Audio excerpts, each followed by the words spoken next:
வணக்கம். As friends, நான் Dalhousie பிரபு.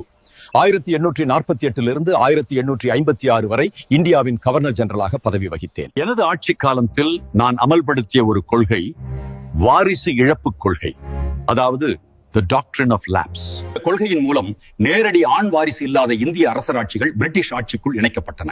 இதனால் இந்தியாவில் பிரிட்டிஷ் நிலப்பரப்பு விரிவடைந்தது. இந்த கொள்கை பல சுதேச மன்னர்களையும் மக்களையும் கொதிக்க வைத்தது.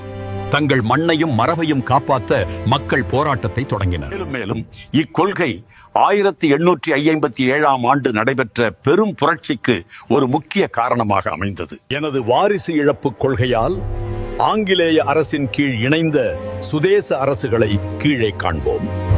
1848 சதாரா, பிறகு 1849 ஜெய்ப்பூர் மற்றும் சாம்பல்பூர், பிறகு 1882 உதய்பூர், 1850 பகட், 1853 ஜான்சி, 1854 நாக்பூர்